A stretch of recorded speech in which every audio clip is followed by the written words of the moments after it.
कांग्रेस ने इनको पाला पोसा बड़ा करा है। हरीश रावत जो वहां के पूर्व मुख्यमंत्री रहे, उन्होंने इनको पोसा है, पाला है। उन्होंने ही क्या कहते हैं, कहीं ना कहीं प्रोत्साहन करा है कि आप जो है उड़दंग मचाना, आप जो है उपद्रव करना जब सरकार जो है तोड़ने आए। उनको कैसे पता चला कि सरकार तोड़ने आ रही है, कैसे करना है, इतनी जल्दी पेट्रोल तैयार कर लिए। इन्होंने पाला पोसा वोटों के लिए, सारा खेल वोटों का है। इस वही तो कहता हूँ, जो जितनी भी एनक्रोचमेंट कहाँ पे भारत में है, कांग्रेस ने उसको पाला पोसा बड़ा करा है। वक्फ बोर्ड जैसा कानून जो है कांग्रेस ने बना के दिया है, ताकि जो हम वो भारत को इस्लामीकरण करने का हाथ करने में एक बड़ा हाथ कांग्रेस का भी है। क्योंकि भारत में शिक्षा के माध्यम से पहले इस्लामिक आइडियोलॉजी फैला दो, उसके बाद जमीन देकर इस्लामीकरण हो जाएगा। आप यही देखिए, वक्फ बोर्ड को 1990 का नहीं है, वक्फ बोर्ड 1950 का है। क्या है वक्फ बोर्ड? क्या उसकी प्रोडक्टिविटी है? किस चीज में यूज होता है? मेरी स्वयं की आरटीआई है, दिल्ली वक्फ बोर्ड में मैंने आरटीआई लगाई थी। भैया ये बताओ मुझे, कोरोना काल में जो इतना त्राहिमाम था और बेड उपलब्ध नहीं हो रहे थे, तो ये बताओ जितनी वक्फ बोर्ड की प्रॉपर्टी है, वहां पर कितनी प्रॉपर्टी को यूज करा गया? देश में इन दिनों उत्तराखंड के हल्द्वानी का मुद्दा गरमाया हुआ है। दरअसल हल्द्वानी में जब सरकारी अमला इंक्रोचमेंट हटाने के लिए गई थी, तो वहां पर एक समुदाय विशेष के लोगों ने सरकारी अमले पर पथराव कर दिया, जिसमें कई पुलिसकर्मी भी घायल हुए हैं। तो वहीं अभी तक की जानकारी के मुताबिक कम से कम 7 लोगों के मारे जाने की खबर है। आज हम इसी मुद्दे पर बात करने वाले हैं। हमारे साथ है रौनक। आइए हम इसके बारे में चर्चा करते हैं। रौनक, क्या कहना है, ये जो अभी ताज़ा मामला हो गया, इतना बड़ा मामला हो गया, जिसके असर धीरे धीरे यूपी और खास करके बरेली वगैरह तक भी देखने को मिली। यूपी में भी कई जिलों में 144 धारा लगाया गया। कैसे आप देखते हो इस मामले को? देखिए, popular front of India PFI का डॉक्यूमेंट मिला था, जहाँ पर उन्होंने बताया था कि 2047 तक भारत को मुस्लिम राज्य बनाना है।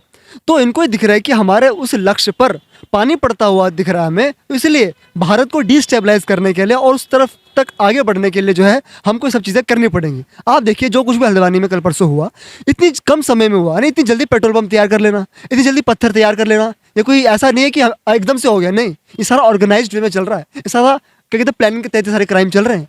आप समझिए कि हल्द्वानी अब एक ऐसा क्षेत्र, वो एक अपराध का अड्डा है हल्द्वानी। वहाँ पर जितने भी एनक्रोचर्स, जितने बांग्लादेशी, जितने भी रोहिंग्या हैं, वहाँ पर वो एक अपराध का अड्डा हो चुका है। वहाँ पे स्मगलिंग होती है, वहाँ पर कहते हैं लव जिहाद की चीज़ें चल रही हैं, लैंड जिहाद चल रहा है। इसलिए देवभूमि को बचाने के लिए सरकार भी कदम उठा रही है। तो हल्द्वानी जो है भारत का मतलब दूसरा बंगाल का जो क्षेत्र बनता जा रहा है। जो जिस तरह से केरला में किस प्रकार से एक पूरी एक संस्कृति को ख़त्म कर दिया गया है, वहाँ की स्पिरिचुअलिटी को ख़त्म कर दिया गया है, उत्तराखंड की स्पिरिचुअलिटी को भी पूरा नुकसान है। तो ये उसके तहत ये आगे बढ़ते हुए जा रहे हैं। और इससे एक चीज़ और स्पष्ट होती है कि जहाँ पर भी एक इनके समुदाय की जनसंख्या जो कुछ विशेष % से आगे बढ़ रही होती है, तो इनको वहाँ पर कुछ नहीं चाहिए। आप ये बताइए, अगर आपको मदरसा बनाना, आपको मजार बनाना है, तो यार अपनी पर्सनल प्रॉपर्टी बनाइए। अगर आपको संविधान के अनुच्छेद 30 के तहत अगर अधिकार मिला हुआ है कि आपने संस्कृति को आगे बढ़ाएंगे, तो आपने पर्सनल प्रॉपर्टी भी करिए ना। आपका सवाल इस पर है कि जैसा आपने बताया कि पर्सनल प्रॉपर्टी में हिंदू लोग भी तो सरकारी ज़मीन पे मंदिर बनाते हैं, फिर वहाँ पर क्यों नहीं आप मना करते हो? एक ही समुदाय विशेष के लिए ऐसा क्यों कह रहे हैं आप? हिंदुओं ने कब सरकारी जमीन पर बनाया? हजारों लाखों मंदिर है जो सरकारी जमीन पर रोड के किनारे बनी होती हैं। फिर पैसा भी तो लेती है सरकार। हिंदू मंदिर ही तो है जो मतलब जिसका टैक्स का पैसा सरकार लेती है। क्यों लेती है जी? इंक्रोचमेंट तो वो भी है आफ्टर ऑल। एनक्रोचमेंट नहीं है, अगर है तो टूटे।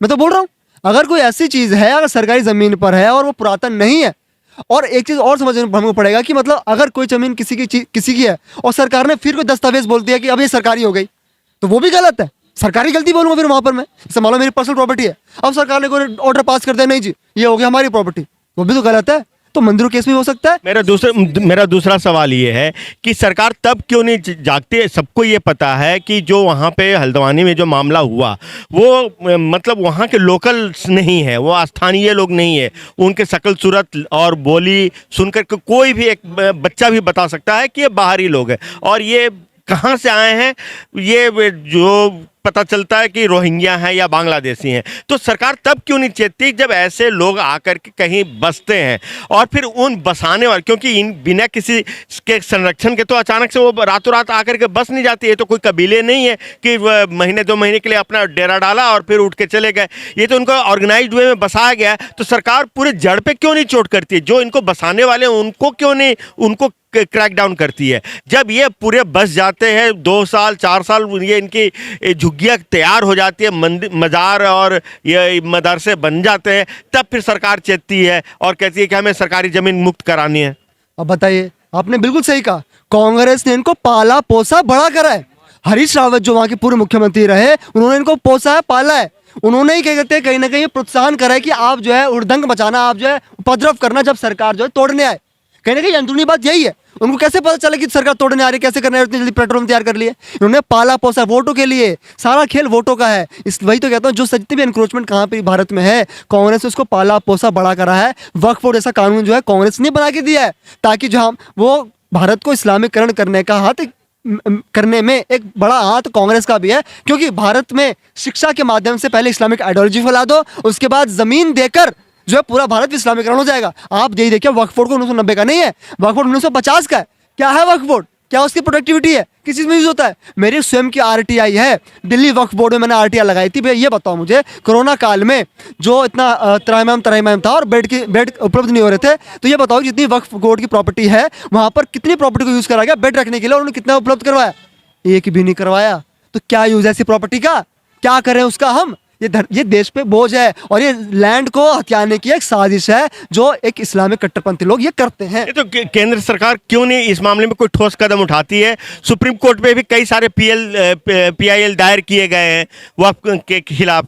जो विष्णु जैन है ज्ञान वापी मामले में, उनका भी एक पीआईएल है। अश्विनी चौबे जी का भी इस मामले में पीआईएल है। कई सारे रंगनाथन जी का, आनंद रंगनाथन जी का पीआईएल है। कई सारे जो एक्टिविस्ट हैं उनका पीआईएल है। फिर ना तो सुप्रीम कोर्ट इस मामले में कोई कार्रवाई करती है, ना केंद्र सरकार इस पर कोई एक्शन लेती है। तो फिर ये मामला क्या ऐसे ही चलता रहेगा? देखिए, इसमें मैं बिल्कुल केंद्र सरकार को क्रिटिसाइज करूंगा कि केंद्र सरकार को जल्द से जल्द जो है वक्फ बोर्ड वाला कानून खत्म करना चाहिए। इतना खतरनाक कानून है कि मतलब इसकी कोई हद नहीं, तो सारे जमीन पर कहीं भी कब्जा कर लेंगे। और आप ये एक चीज देखिए, सुप्रीम कोर्ट है, भारत के किसी और न्यायालय में जाके वो अप्रोच नहीं कर सकते। आप जो वक्फ बोर्ड की अथॉरिटी है वहीं पर जाकर अप्रोच करो। जैसे कि इलाहाबाद हाईकोर्ट में क्या हुआ था, वहाँ मजार बना ली और कहते कि नहीं यार सुप्रीम कोर्ट में अप्रोच नहीं कर सकते। भाई वक्फ बोर्ड के पास जाओ, वो बताएंगे ये तुम इलाहाबाद हाईकोर्ट की जमीन है या फिर वक्फ की जमीन है। तो बड़ा खतरनाक कानून है। तो यहाँ पे क्रिटिसाइज करूंगा मैं केंद्र सरकार को, भाजपा की सरकार को, कि आप जो है इसको जल्द से जल्द हटाओ और अगला टर्म जो आपका आ रहा है, ठीक है, तीसरा कार्यकाल आ रहा है, उसमें जो है इस प्रकार के कदम उठाया जाए जहां पर जो है हम डेमोग्राफिक जो चेंज हो रहा है उसको देखें। और जाहिर सी बात है, अभी अंतरिम जो बजट आया है उसमें सरकार ने ये कहा भी है कि हम एक हाई लेवल कमेटी बनाएंगे जिसमें जो भारत की डेमोग्राफी कहाँ पे क्या क्या चेंज हो रहा है उसको स्टडी करके उस हिसाब से भी प्लानिंग होगी। तो सरकार कहने इसके देखते हुए काम कर रही है, पीएफआई को बैन लगा रही है। तो इस तरह के काम जो है भाजपा जितना भी हद तक, जो केंद्र सरकार तो कहीं ना कहीं काम तो कर रही है, जो पहले सरकार थी वो नहीं करती थी कुछ भी। अब दूसरा सवाल इस मामले में मेरा ये है कि जो हल्द्वानी वाला मामला हो गया और इसके पहले दिल्ली में जो दंगा हुआ था, तो उसमें भी इंटेलिजेंस फेलियर का मामला हुआ था। वहाँ भी काफ़ी संख्या में पेट्रोल बम चलाए गए, पत्थरबाजी की घटना हुई। तो जब सरकार पहले से जानती है कि यहाँ पर इस तरह के असामाजिक तत्व रहते हैं, तो फिर क्यों नहीं पहले से अपनी सुरक्षा पुख्ता करके कार्रवाई करने जाती है? देखिए, सरकार जो है कहीं ना कहीं, हम राजनीति में कहीं ना कहीं कंपैरिजन करना पड़ता है। पहले जो इससे ज़्यादा हुआ करता था, अब वो कम हो गया है। वही वाली बात नहीं कि हमने सिक्योरिटी बना के तो रखी, पर उसके बावजूद तो कुछ चीज़ें हो जाती हैं जो कमी रह जाती है, उस वजह से होता है। पर हाँ, इसको देखते हुए सरकार को और ज़्यादा कड़ाई करनी चाहिए। जैसे कि बहुत तुरंत जो है पुष्कर सिंह धामी जी ने शूट एट साइट का ऑर्डर दे दिया। बहुत ही अप्रतिम उनका ये ऑर्डर था। यही ऑर्डर उनको दिल्ली के 2020 के दंगे में सबसे पहले देना चाहिए था। और वहाँ पर बिल्कुल केंद्र सरकार की, होम मिनिस्ट्री की बहुत बड़ी एक चूक थी, उन्होंने ऑर्डर नहीं दिए। और अंकित शर्मा जैसे लोगों के साथ क्या हाल है। आरोप लगाने वाले तो ये भी कहते हैं कि केंद्र सरकार हो या कहीं भी जो बीजेपी गवर्नमेंट है, पहले तो इस तरह की घटनाओं को बढ़ने देती है। जब आग पूरी लग जाए तब फिर जाकर के फायर फाइटिंग का काम करती है। नहीं तो दिल्ली जैसे जो केंद्र शासित ऑलमोस्ट ये राज्य है, जहां की पुलिस पूरी गृह मंत्री के अधीन आती है, वहां पर लगातार 3 दिनों तक दिल्ली झुलसती ही रहे। तो ये इसमें कहीं ना कहीं सरकारी मंशा पे भी सवाल खड़े होते हैं। और अभी लोकसभा चुनाव आने वाले हैं, कि ऐसा तो नहीं कि सरकार जानबूझ करके ऐसे पॉकेट्स पे हाथ डाल रही है कि जहां से चिंगारी भर के। देखिए, अब इसमें थोड़ा गहन में जाऊंगा। 2020 में हो रहे थे दिल्ली के चुनाव, होने वाले थे।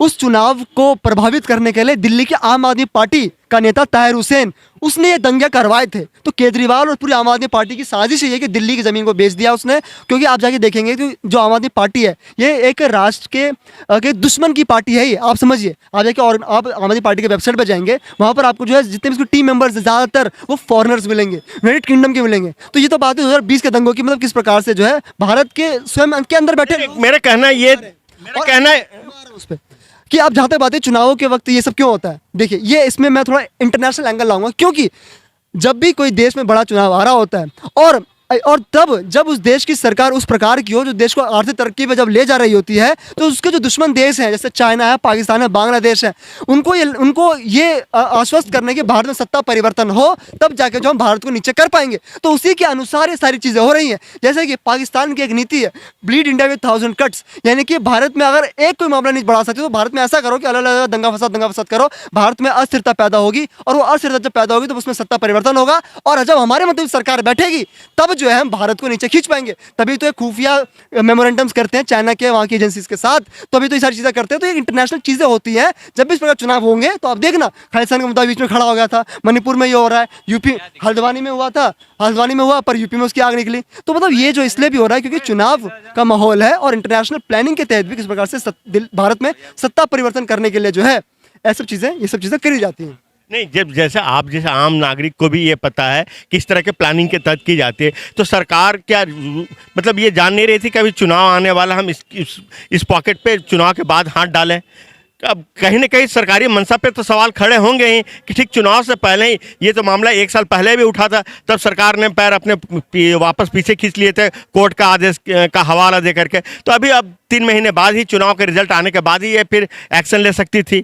आपको क्या नहीं लगता कि सरकार इसमें जानबूझ करके इस तरह के मामलों का हवा देने में आगे रहती है? नहीं, ऐसा नहीं है। यहाँ पे न्यायपालिका और जो राज्य होता है उसमें थोड़ा डिफरेंस की बात होती है। सेपरेशन ऑफ जुडिशियल लेजिस्लेचर होता है, जुडिशियल एग्जीक्यूटिव होता है। तो ये जो मामला है ना 2020 से चलता हुआ रहा है, और सुप्रीम और वहाँ की हाई कोर्ट ने ही जो ऑर्डर दिया था कि अगली सुनवाई 7 फरवरी 2023 को होगी। सरकार ने तो नहीं बोला, सरकार तो अलग है ना। सुप्रीम कोर्ट और जितने भी वहाँ पे जो उत्तराखंड हाई कोर्ट है, यही लोग कहते हैं इस मुद्दे को आगे बढ़ा जा रहे हैं। और ये 2007 का मामला है, और ये कल उस दिन पहली बार नहीं हुआ है। 2007 में भी इस प्रकार से वहाँ पे एनक्रोचमेंट हटाने गई थी सरकार, पर जो है वहाँ पे वो नहीं हटाया। शरण मिली उनको, कांग्रेस ने उनको पाला पोसा और बड़ा करा। और जब ये मामला सबसे पहले जब कोर्ट में जाता है 2012-13 के बाद, तब जो जाकर ब्रिज कोलैप्स, उसके बाद ये मामला पूरा गया था, तब जाके जो फिर ये कार्रवाई, जैसे पता है आपको, धीरे धीरे भारत की कार्रवाई जो है न्यायपालिका में किस तरह से चलती है, तो उसके अनुसार ही धीरे धीरे आगे बढ़ रही है। इसमें सरकार का मंशा कि ऐसे सरकार चुनाव से पहले करना चाहती है, ये मुझे बिल्कुल नहीं लगता। जुडिशरी का भी कहीं आप इसमें ये लूप होल्स नहीं देख रहे हैं? जब ऐसे सेंसिटिव मुद्दे हो तो जुडिशरी को एकदम से प्रोएक्टिव होकर के अपना रोल निभाना चाहिए, और तत्काल इस मामले में फैसले करने चाहिए कि आइदर मतलब वो या तो वहाँ पर लीगल है या तो इलीगल है। इनको लटकाए क्यों रखती है? सही बात है, सुप्रीम कोर्ट ऑफ इंडिया को भी झट से ऑर्डर देना चाहिए, पर वही तो बात है, ये लोग कहीं ना कहीं सोशल इन्फ्लुएंस में आकर और जो है समाज के और राजनीतिक परिदृश्यों को देखकर कहीं ना कहीं जजों का माइंड जो है इन्फ्लुएंस हो रहा है। आप ही देखिए 2021 में फरीदाबाद में अरावली फॉरेस्ट के एरिया के निकट में वहाँ पर भी बहुत सारे रेजिडेंशियल एनक्रोचमेंट हो गया था। तो सरकार ने सरकार कह रहा हूँ, सुप्रीम कोर्ट ने पता वहाँ पे क्या कहा? सुप्रीम कोर्ट ने बोला कि land grabbers can't take refuge of law, यानी जिन्होंने जमीन को हथियार लिया है वो कानून की आड़ नहीं ले सकते हैं। तो वहाँ पे डायरेक्ट ऑर्डर दे दिया कि भाई चलो तोड़ दो। यूपी की सरकार ने उसको तोड़ दिया, पर वहीं हल्द्वानी में जल्दी ऑर्डर क्यों नहीं दिया कि सब तोड़ दो, और क्यों सख्ती से पेश नहीं आ रही है? तो यानी सुप्रीम कोर्ट भी कहीं ना कहीं नरम पड़ती है जब इस तरह के मुस्लिम्स और किसी इन पार्टी से कोई मामला होता है। तो कहीं ना कहीं हम देखते हैं कि भारत की न्यायपालिका जो है थोड़ी नरम पड़ती है और हिंदुओं पर कठोर पड़ती है। ये तो जग जाहिर है और कहीं ना कहीं खुलेआम हमको दिखता है। नहीं, अब जैसे राम जन्मभूमि के मामले पर जब से सुप्रीम कोर्ट का फैसला आया, तब से ओवैसी जैसे नेता खुलेआम आरोप सुप्रीम कोर्ट पे लगाने लगी है कि ये मतलब ये फैसला है बट ये न्याय नहीं है, ये उन पे भी अविश्वास व्यक्त करते हैं। तो आप कैसे कह सकते हैं कि सरकार सुप्रीम कोर्ट जो है मुस्लिम पर थोड़ा सॉफ्ट रहती है? देखिए, ये बात तो है, पर जैसे आपने बताया राम मंदिर का, सुप्रीम कोर्ट जब तक मतलब किसी व्यक्ति को आप मतलब जब तक पूरी तरह कुछ भी उसको आगे उसके मौका नहीं दें करने के, तभी कहने को आपके पक्ष में आया है। आप ये बताइए, कहीं ना कहीं हिंदू समुदाय को भारत में ही हमको प्रूफ करना पड़ा ना कि राम का जन्म यहीं हुआ। अब दुनिया को पता है कि राम का जन्म भारत में हुआ था, पर भारत के लोग वहीं के सुप्रीम कोर्ट में ये जस्टिफाई करते फिटे हुए मेरे राम जी की जमीन हमें दे दो। तो फिर कैसे हो रहा है ये? तो इस वजह से ही हो रहा है। और जहाँ तक बात रही है ओवैसी की, तो ओवैसी तो करेगा अपनी पॉलिटिक्स राजनीति के लिए, उसको पता है कि मेरे को वोट एक जगह से मिलेगा। और ओवैसी बैरिस्टर है, पता नहीं फिर दिमाग कहाँ खो देते हैं, थोड़ा बहुत पढ़ा तो है पर उसका इस्तेमाल बिल्कुल नहीं करते हो। उनके पास समझनी चाहिए कि रेट्रोस्पेक्टिव जस्टिस नाम की भी एक चीज़ होती है। अगर क्या कहते हैं मुझे न्याय पहले नहीं मिला तो मुझे न्याय अब क्यों नहीं मिलेगा? मिलना चाहिए, वो भी एक न्याय होता है, वो भी एक उस पहलू ऑफ न्याय को कहते हैं रेट्रोस्पेक्टिव न्याय। जब क्या कहते हैं मंदिर तोड़ा गया था, जब और बाबर ने जब मंदिर तोड़ा 1528 में, उसके जनरल मीर बाकी ने मंदिर तोड़ा, तो जाहिर सी बात है बनना चाहिए। हिंदुओं का तो क्या ओवैसी तो जैसे नेता या और भी कई मुस्लिम नेता कहते हैं कि जब देश 1947 में आज़ाद हुआ और 1951 में जब से संविधान लागू हुआ, फिर हम उसके बाद से ही जो संवैधानिक व्यवस्था देश में लागू हुई है, तो जो स्थिति बहाल थी उस समय वही हम मानेंगे, उसके पहले की नहीं। आप क्या कहेंगे इस मामले पर? हम नहीं मानेंगे। जो प्लेसेस ऑफ वर्शिप एक्ट जो लेकर 1991 में सरकार आई थी, उस वक्त इस सरकार ने पार्लियामेंट में जो ये कानून पास करा, उसको सरकार ने करा। सरकार यानी वो लोग ही बैठे थे, तो नहीं जो उस वक्त ही बहुमत थी उन्होंने कर लिया। पर अब जो है सत्ता परिवर्तन हुआ है, जनता ने अपना विश्वास किसी और को दिया है, और जो भी चीज़ सही नहीं है उसको रिपील करा जाएगा और प्लेसेस ऑफ वर्शिप से एक्ट हटाया जाएगा। और ये बात बिल्कुल समझ ले सभी विरोधी और सभी लोग, भारत 1947 से ही नहीं है, उससे पहले भी है। अगर क्या कहते हैं, अगर आपको ये लगता है 1947 से भारत है, तो आपको जो फिर पाकिस्तान मिल चुका है, आप वहां जाइए और यहाँ पे आपको कोई रहने का कोई अधिकार नहीं है। अम्बेडकर जी स्वयं अपनी किताब में लिखते हैं कि अगर बंटवारा हुआ ही था तो पूरा होना चाहिए था और वो लोग वहां पर जाना चाहिए थे, तो आप जाइए फिर। तो आप क्यों नहीं जाते हैं? तो आपको फिर अधिकार यहाँ पे क्यों मिलने चाहिए? नहीं मिलेंगे। कोई बार बार बंटवारा थोड़े होगा, कितनी बार बंटवारा होगा भाई? तो मतलब ये जो थोड़ी सी को समझना चाहिए, ऐसा नहीं है। भारत का इतिहास बहुत पुराना है और कोई भी देश अगर उसको आगे बढ़ना है तो अपने अतीत को नहीं भुला सकता है। अतीत को याद रखते हुए ही हमको आगे तरक्की भी करनी पड़ती है, वैसे ही होती है। हल्द्वानी वाले मामले पर एक आखिरी सवाल ये है कि बरेली के एक नामी इस्लामिक स्कॉलर है या और भड़काऊ बयान देने के लिए जाहिर है, उनका नाम जग जाहिर है, मौलाना तौकीर राजा। उन्होंने अभी उनका हालिया बयान ये है कि अब आत्मरक्षा के लिए अगर हमें किसी की हत्या भी या जान भी लेनी पड़े तो हम लेंगे, क्योंकि संविधान या कानून इसकी इजाज़त देता है। कहीं ना कहीं वो मतलब लोगों को उकसाने का या भड़काने का काम कर रहे हैं कि आप हथियार उठाओ, अपने समुदाय विशेष को एक इनडायरेक्ट वे में कह रहे हैं। आप इसको कैसे देख रहे हैं? देखिए, वो जो कुछ भी कह रहे हैं ये सब सही नहीं है। इससे जो है सांप्रदायिक सौहार्द फिर ऐसे ही बिगड़ता है। कभी हिंदुओं ने बोला कि हम जाके काट देंगे, बोला भी, और बोला क्या मतलब कि जब होता है तो उसको जल्द झट से उठा लेते हैं। पर कहाँ उठाने का काम कर रहे हैं? उठा और नहीं, और देरी से करो, जल्दी उठाया जाए सारे लोगों को, और भारत में जो कम्युनल जो हार्मनी है उसको बनाए रखा जाए। और कहीं ना कहीं ये लोग किस प्रकार से मुसलमानों के मस्तिष्क को किस प्रकार से प्रोपेगेंडा से भर रहे हैं, इनको जो है तथ्य, जो भी लोग, जो भी जितने मुस्लिम भाई बहन हैं, उनको ये समझना चाहिए कि इन जैसे लोगों के बयानों में ना फंसे, और जो भी चीज़ तथ्यों के ऊपर आधारित है अब वो उसको ही जाने और उसको समझे और वेरीफाई चीज़ों को कर ले, तब जाके कोई एक्शन या कुछ सोच अपनी विचार अपने बनाए। तो ये रहे रौनक जो अपनी राय रख रहे थे हल्द्वानी वाले मुद्दे पर।